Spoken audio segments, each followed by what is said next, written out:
तो उस जमघट पे हिंदुस्तान का सितारा चमकेगा। प्यारे साथियों, ये necessity the mother of invention, जननी है हर चीज की आवश्यकता। यदि हमारे और आपके भीतर कोई आवश्यकता नहीं हो तो हमारे जीवन में किसी भी चीज की उपलब्धि हमें हासिल नहीं हो सकती। एक विजन तैयार करना बहुत जरूरी होता है। अब्दुल कलाम ने किताब लिखी विंग्स ऑफ फायर। हर व्यक्ति के शरीर में वो विंग्स है, उसमें आग लगाने की जरूरत है। जो अंदर भीतर आग है ना, आंच की तरह होनी चाहिए। एक झोंका आए नहीं कि तेज से वो सुलग उठे, ऐसे सुलगने वाली आग हमारे और आपके भीतर होनी चाहिए। फिर देखिए क्या कमाल होता है। प्यारे साथियों, सूर्य सेना ने जो संकल्प लिया है, जो ठाना है, और आज देखिए कितनी पावन जगह है ये।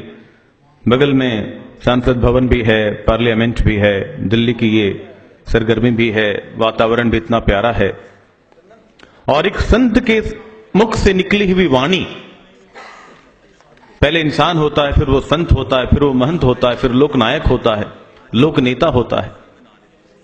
इतने विद्वान व्यक्ति इतनी विद्वतापूर्ण तरीके से, आज मैं टेलीविजन पे थोड़ी देर पहले जो कह रहे थे कि जहां टीवी खोलो वहां तो बस दिखते हैं इस मां बेटे के सरकार ने पूरे देश का सत्यानाश कर रखा। बहनों भाइयों, वही उत्तर प्रदेश में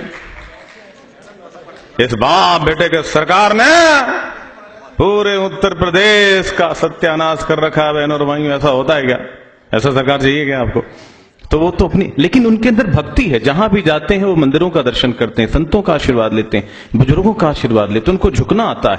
पार्लियामेंट में भी आए तो झुक गए। राष्ट्रपति जो उनकी पार्टी के नहीं थे उनको सलामी करी। तो देखिए, दुनिया सैल्यूट करेगी तब जब हम दुनिया को झुकाएंगे। और एकता में बड़ी ताकत है, चाहे वो गांधी जी के नेतृत्व में चला हो, चाहे आज मोदी जी के नेतृत्व में। बताइए कौन सी लहर थी उनके पास? ये संतों का आशीर्वाद ही था।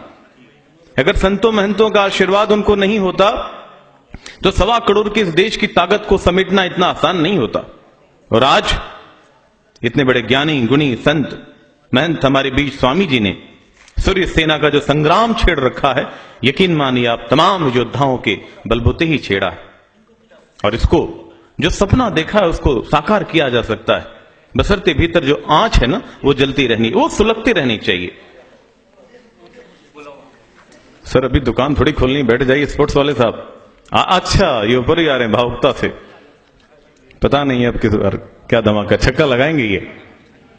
आपने देखा महेंद्र सिंह धोनी का फिल्म, कैसे संघर्ष करता हुआ इतना बड़ा खिलाड़ी। प्यारे साथियों, संघर्ष से हर इंसान तैयार होता है। अमिताभ बच्चन संघर्ष से इतने बड़े स्टार बने, वो भी उत्तर प्रदेश के हैं। उनकी एक फिल्म में डायलॉग थे, कृष्णा मैडम आपके लिए सुनाना चाहूंगा, क्योंकि कला संस्कृति से जुड़ी हुई हैं रेलवे बोर्ड में। वो कहते हैं अपने भाई से, प्रभु को आशीर्वाद लेते हुए, क्योंकि जब बैठे हैं स्वामी जी, इनको देख के मुझे छवि याद आती है स्वामी विवेकानंद जी की।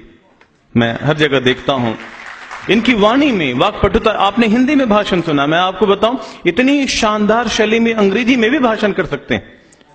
इतनी मल्टीलिंग्वलिटी इनके पास है, वही पंजाबी में भी कर सकते हैं। अब जब आप कहेंगे उत्तर प्रदेश वाली भाषाओं में भी कर सकते हैं। इतना गुण परमेश्वर ने, इतनी ताकत, इतनी क्षमता दी है।